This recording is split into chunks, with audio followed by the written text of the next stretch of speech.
Hello అండి, welcome back to our channel. I'm mechanic భాష from Nellore. ఈరోజు మా వర్క్షాప్లో మేము ఈ బజాజ్ పల్సర్ 150 వెహికల్కి కంప్లీట్గా జనరల్ సర్వీస్ అయితే చేయబోతున్నాము. అండ్ దీనిలో మనము పార్ట్ వైజ్ మనం ఏమేమి చేంజ్ చేసాము, సో దీనికి ఏమేమి రిపేర్స్ ఉన్నాయి అంతా కూడా కంప్లీట్గా ఈ వీడియోలో అయితే తెలుసుకుందాము. అండ్ వీడియోని స్కిప్ చేయకుండా ఎండ్ వరకు చూడండి, మీకు బైక్కి సంబంధించిన మంచి ఇన్ఫర్మేషన్ అయితే దొరుకుతుంది. అండ్ ఈ వీడియోలోకి వస్తే ఈ పల్సర్ 150 వెహికల్ వచ్చేసి మనం పర్చేస్ చేసాము. ఇది యాక్చువల్గా మా తమ్ముడు వచ్చేసి దీన్ని కొన్నాడు. సో దీని అయితే ఇప్పుడు తనే దగ్గరుండి సర్వీస్ అయితే చేపిస్తున్నాడు. అండ్ ఫైనల్లీ ఇది తను పెట్టుకుంటాడా, తను సేల్ చేస్తాడన్నది లాస్ట్లో చెప్తాను. అండ్ ఈ బైక్ అయితే మనము తెలిసిన వాళ్ళ దగ్గర నుంచి పర్చేస్ చేసామన్నమాట. సో చూస్తున్నారు కదా, కంప్లీట్గా బైక్ అంతా కూడా ఓపెన్ చేసి బ్యాక్ షాక్ అబ్జర్వ్స్ కానీ నుంచి ఫ్రంట్ సస్పెన్షను అండ్ అదేవిధంగా ఎయిర్ ఫిల్టరు, దాని తర్వాత seat cover, tank covers and front disc, meter, అదేవిధంగా మొత్తం అంతా కూడా బాడీ వర్క్ అంతా కూడా చేస్తున్నాం అనమాట దీనికి. అండ్ ఎయిర్ ఫిల్టర్ చూడండి, ఎయిర్ ఫిల్టర్ అనేది యాక్చువల్గా మనము ప్రతి 12,000 కిలోమీటర్స్కి ఒకసారి ఖచ్చితంగా చేంజ్ చేసుకోవాలి. అండ్ ఎవ్రీ సర్వీస్లో దాన్ని మనము క్లీన్ అయితే చేసుకుంటూ ఉండాలి. ఎందుకంటే ఎయిర్ ఫిల్టర్ చాలా ఇంపార్టెంట్. మనకి బయట నుంచి వచ్చే ఎయిర్ని అది ప్యూరిఫై చేసి ఫిల్టర్ చేసి ఇంజన్ కంబషన్లోకి ఫ్రెష్ ఎయిర్ని పంపింగ్ అయితే చేస్తుంది. ఆ ఎయిర్ అనేది మనకి లోపల ఇంజన్ లోపల వెళ్ళిన తర్వాత ఫైర్ అవ్వాలి. సో మంచి ఎయిర్ ఉంటేనే అది ఫైర్ అయినప్పుడు మనకి మంచి మైలేజ్ కూడా వస్తుంది. సో ఎయిర్ ఫిల్టర్ అనేది చాలా ఇంపార్టెంట్. సో దానికి ఖచ్చితంగా 12,000 కిలోమీటర్స్ ఒకసారి మార్చండి. కాస్ట్ కూడా తక్కువే ఉంటుందండి అది. సో దాన్ని ఎప్పుడు కూడా మనము ఎవ్రీ సర్వీస్లో క్లీన్ చేసుకోవాలి. అదేవిధంగా ఎవ్రీ 12,000 కిలోమీటర్స్కి ఒకసారి చేంజ్ అయితే చేసుకుంటూ ఉండండి. అండ్ కంపెనీది యూస్ చేయండి. అండ్ ఇక్కడ దీనికి మనము ఫుట్ రెస్ట్లు కూడా చేంజ్ చేస్తున్నాము. యాక్చువల్గా ఫుట్ రెస్ట్లు మనకి కంపెనీ దొరకలేదు. సో అందువల్ల లోకల్ది తీసేసుకున్నాం అనమాట. నాట్ ఓన్లీ ఫుట్ రెస్ట్, మనకి 4 ఇండికేటర్స్ లైక్ కంపెనీవి దొరుకుతాయి. ఇన్ కేస్ దొరకనప్పుడు మనము ఏదైనా లోకల్ కంపెనీలో మంచి బ్రాండ్లో తీసుకుంటే that is well and fine. అది మనకి దానివల్ల పెద్ద నష్టమేం జరగదు కాబట్టి ఇలాంటి ఐటమ్స్ వరకు మనము కొంచెం ఖర్చు తగ్గించుకోవచ్చు. సో ఇప్పుడు ఈ ఇండికేటర్స్ కూడా మనము లోకల్దే తీసుకున్నాము. ఎందుకంటే లైక్ మనకి ఒరిజినల్ దొరకలేదు అండ్ ఇవి కూడా మంచిగానే ఉంటాయి. అండ్ చాలామంది గమనించుంటారు, పల్సర్ 150 వెహికల్కి సంబంధించిన ఇండికేటర్స్ అదర్ బైక్స్ కూడా వేస్తుంటారు. ప్యాషన్ ప్రో కానివ్వండి, లేకపోతే షైన్కి కానివ్వండి ఇలాగా. దేనివల్ల వేస్తారంటే యాక్చువల్గా ఇవి మనకి త్వరగా విరగవండి. ఎందుకంటే దానికి ఏదైతే బెడ్ వస్తుందో ఇండికేటర్ బెడ్స్, ఆ బెడ్స్ అనేవి వంగుతాయి కానీ విరగవు అందువల్ల. అండ్ ఇప్పుడు దీనికి మనము వెనకాల బ్యాక్ బ్రేక్ షూస్ కూడా చేంజ్ చేస్తున్నాం. అండ్ దీని లోపల బ్రేక్ షూస్ అనేవి మనకి లోకల్ ఉండే, సో అందువల్ల దీన్ని మనము రిమూవ్ చేసేసి బ్రేక్ షూస్ అనేవి కంపెనీ వేయడం జరుగుతుంది. అండ్ ఇంజన్ అయితే పర్ఫెక్ట్గా ఉందండి, ఇంజన్ మనం ముట్టుకోవాల్సిన అవసరం లేదు. సో ఇవి బ్రేక్ షూస్ అండ్ ఇవి వచ్చేసి డ్రమ్ రబ్బర్స్. రెండు ఎప్పుడు మనము సెట్ వేసేస్తుంటాము, ఎందుకంటే మళ్ళీ మనము వెనకాల పోర్షన్ అంతా ఓపెన్ చేయం కాబట్టి డ్రమ్ రబ్బర్స్ కొంచెం అటు ఇటుగా ఉన్న వాటిని చేంజ్ చేసేస్తాము. ఎందుకంటే ఈ డ్రమ్ రబ్బర్స్ కాస్ట్ కూడా తక్కువే ఉంటుంది కాబట్టి. సో దీన్ని ఇప్పుడు మనము డ్రమ్ రబ్బర్స్ కూడా మార్చేస్తున్నాము, వెనకాల బ్రేక్ షూస్ కూడా మార్చేస్తున్నాము. దాంతోపాటు దీనికి మనకు బ్యాక్ సస్పెన్షన్స్ ఏమున్నాయో షాక్ అబ్జర్వ్స్, ఆ షాక్ అబ్జర్వ్స్ కూడా మనము చేంజ్ అయితే చేస్తున్నాం అనమాట. ఫస్ట్ దాన్ని అయితే సర్వీస్కి ఇచ్చాము, లైక్ రిపేరబుల్ అవుతుందా లేదా అని చెప్పేసి. ఆ లోపు మనము ఈ ముందర ఉన్న డిస్క్ హబ్ అనేది ఓపెన్ చేసుకుంటున్నాము, ఎందుకంటే డిస్క్ అనేది చాలా టైట్గా పడుతుంది. అండ్ మీరు గమనించవచ్చు డిస్క్ ప్యాడ్స్ ఏ విధంగా అయిపోయాయో, ఐరన్ అనేది దీనికి కూడా బయటపడిపోయింది. సో ఈ విధంగా మనము డిస్క్ ప్యాడ్స్ యూస్ చేసామంటే ఖచ్చితంగా ఏదైతే ఈ వీలుని చూసారా దాని మీద గీతలు ఆ విధంగా పడిపోతాయి, దేనికి పనికి రాకుండా పోతుంది. అప్పుడు మనము ఈ వీల్ని కూడా మార్చాల్సి వస్తుంది.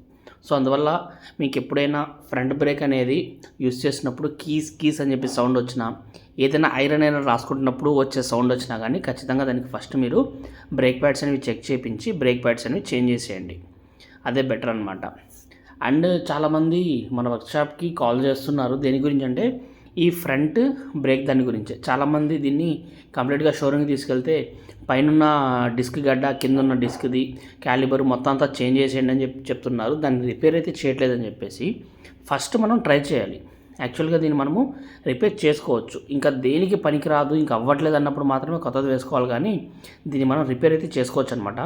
సో దీన్ని నీట్గా ఓపెన్ చేసేసి దీనికి అయితే పిస్టన్స్ ఉన్నాయో ఆ పిస్టన్స్ని ఫ్రీ అయితే చేసేస్తున్నాం ముందర. సో ఇదిగోండి ఈ విధంగా లోపలికి అయితే వెళ్ళిపోవాలి. ఆయిల్ అయితే వేసాము కొంచెం ఫ్రీ అవ్వడానికి. వన్స్ అయిన తర్వాత దీన్ని కూడా నీట్గా వాష్ చేసేసి మొత్తము పిస్టన్స్ బయటికి తీసేసి దాని రింగ్స్ ఒకసారి చెక్ చేసేసి దాన్ని రీఫిట్ చేసుకోవచ్చు. సో ప్రాబ్లం ఏం లేదు. అండ్ కొంచెం జాగ్రత్తగా ఉండాలి డిస్క్ దగ్గర, ఎందుకంటే మనకి ఆ డిస్క్ అనేది ఒక్కొక్కసారి పట్టేసింది అనుకోండి, వీల్ అనేది స్టక్ అయిపోతుంది రన్నింగ్లో, అప్పుడు మీరు ఇబ్బంది పడే అవకాశం ఉంటుంది. కాబట్టి డిస్క్ అనేది రెగ్యులర్గా చెక్ చేయించుకోండి. సో అది బెటర్ అనమాట. అండ్ దీనికి ఈ బైక్కి కంప్లీట్గా ఇప్పుడు ఫ్రంట్ పోర్షన్ కూడా ఓపెన్ చేస్తాం, ఎందుకంటే దీనికి అయితే మీటర్ ఉందో ఆ మీటర్ కూడా వర్క్ అవ్వట్లేదు. అండ్ చూడండి, డిస్క్ ఆయిల్ అనేది ఎప్పుడు చేంజ్ చేసుకోవాలి. డిస్క్ ఆయిల్ అనేది ఖచ్చితంగా మనము 2 ఇయర్స్కి ఒకసారి చేంజ్ చేసుకోవచ్చు, లేదంటే దాని లెవెల్ తగ్గినప్పుడు దాన్ని మనం రీప్లేస్ అయితే చేసుకోవచ్చు. ఎందుకంటే ఈ ఆయిల్ అనేది బయటికి ఎక్కడికి పోదు. మోస్ట్లీ మనకి ఏదైనా రింగ్స్ కానీ ఓరింగ్స్ కానీ లోపల ఫెయిల్ అయ్యి ఆయిల్ అనేది బయటికి కొట్టేస్తుంది తప్ప బయటికి వెళ్ళే ఛాన్స్ లేదనమాట. సో మనం 2 ఇయర్స్కి ఒకసారి దీంట్లో ఉండే ఆయిల్ని మనము చేంజ్ చేసుకుంటే బెటరు. అప్పుడప్పుడు ఆయిల్ లెవెల్ని చెక్ చేసుకుంటే మీకు పర్ఫెక్ట్గా ఉంటుంది. సో ప్రాబ్లం లేదు. సో దీనికైతే ఆయిల్ లెవెల్ కంప్లీట్గా తగ్గిపోయింది. అండ్ ఇప్పుడు ఓపెన్ చేస్తున్నాను చూడండి, లోపల అనేది ఆయిల్ అనేది అసలు లేదు, మొత్తము బ్లాక్ అయిపోయిందనమాట. సో ఇప్పుడు దీని లోపల మాస్టర్ కిట్ ఒకటైతే వస్తుందన్నమాట, అది కరెక్ట్గా ఉందని చెక్ చేస్తున్నారు. అది కూడా పోయింది, దాన్ని కూడా రీప్లేస్ చేస్తాం తర్వాత. సో ఇప్పుడు చూడండి, దీని లోపల ఆయిల్ అసలేమి బ్లాక్ అయిపోయింది. సో ఆయిల్ పనికిరాదనమాట. సో దాన్ని ఖచ్చితంగా మనము తీసేసి ఫ్రెష్ ఆయిల్తో వేసుకోవాలన్నమాట. అండ్ ఈ డిస్క్ పని అందరూ త్వరగా చేయరు, ఎందుకంటే ఇది టైం టేకింగ్ అనమాట. సో వన్స్ దీనికి ఆయిల్ వేసుకున్న తర్వాత ఆయిల్ అనేది కింద వరకు పంప్ అవ్వాలి. సో ఇదంతా ఉంటుంది కాబట్టి చాలా వరకు డిస్క్ పని ఏదైనా వచ్చినప్పుడు చాలామంది అవాయిడ్ చేస్తారు. కానీ లైక్ మన దగ్గర ఈ డిస్క్కి సంబంధించిన వర్క్ అయితే చేస్తామండి. ఇన్ కేస్ మీరు మీ బైక్కి లేకపోతే స్కూటీస్లో కొన్నిటికి డిస్క్ బ్రేక్స్ వస్తాయి.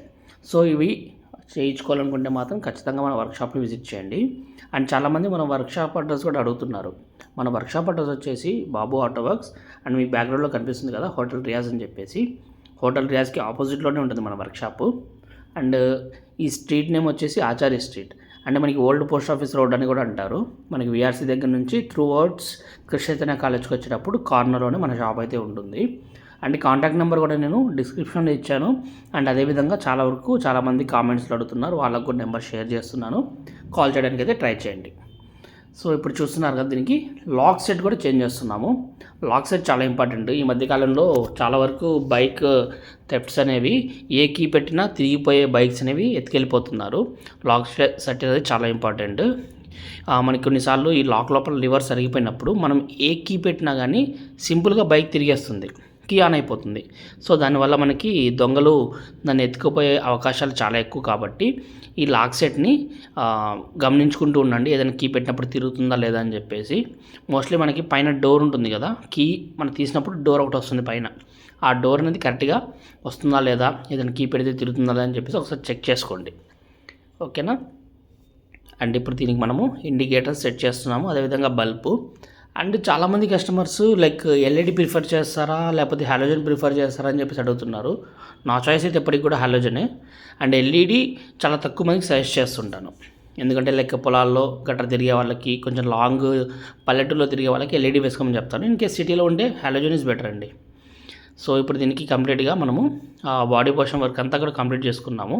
సో ఇప్పుడు దీన్ని వాటర్ వాష్కి తీసుకొచ్చేసాము. లోపలంతా ప్యానల్స్ ఓపెన్ చేసేసి ఈ విధంగా వాటర్ వాష్ అయితే చేయించుకోవాలి, ఎందుకంటే అక్కడంతా కూడా డస్ట్ పట్టేసింది కాబట్టి ఆ డస్ట్ అంతా కూడా నీట్గా క్లీన్ అయ్యే విధంగా వాటర్ వాష్ చేసి డీజిల్ కొట్టేసామంటే ఫర్దర్గా మనకి ఉన్న రస్టింగ్ అనేది అన్ని చోట్ల వెళ్లకుండా ఉంటుంది. మన నెల్లూరు వెహికల్స్కి ఈ రస్టింగ్ ప్రాబ్లం చాలా ఎక్కువగా ఉంటుంది అందువల్ల.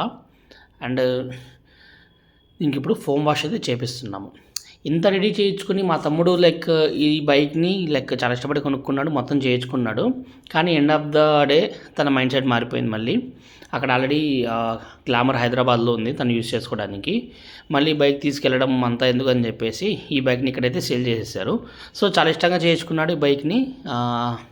సీట్ కవర్స్, ప్యానల్, ఫ్రంట్ ఏదైతే వస్తుందో visor, lock set, air filter, back brake shoes, drum rubbers, and ఈ విధంగా మీటర్ వర్క్ చేయించాడు. మీటర్ కంప్లీట్గా దీనికి కాలిపోయి ఉండింది. ఆ మీటర్ వర్క్ కూడా కంప్లీట్గా చేయించాడు. మీటర్ కూడా ఇప్పుడు పర్ఫెక్ట్గా వర్క్ అవుతుంది. అండ్ డిస్క్ ఏదైతే ఫ్రంట్ పోర్షన్లో డిస్క్ ఉందో డిస్క్ ప్యాడ్స్ కొత్తవి, డిస్క్ ఆయిల్, సో ఇవన్నీ కూడా లైక్ A to Z చేయించుకున్నాడు అనమాట. ఫ్రంట్ బ్యాక్ అంతా కూడా చేయించుకొని ఈ బైక్ని అయితే సేల్ చేసేసాడు. సో ఇదే విధంగా మన సర్వీస్ అయితే ఉంటుందండి ఈచ్ అండ్ ఎవ్రీ బైక్కి. మీరు కూడా మీ బైక్ సర్వీస్ చేయించుకోవాలనుకుంటే మాత్రము ఖచ్చితంగా మన వర్క్షాప్ని అయితే విజిట్ చేయండి. Thank you.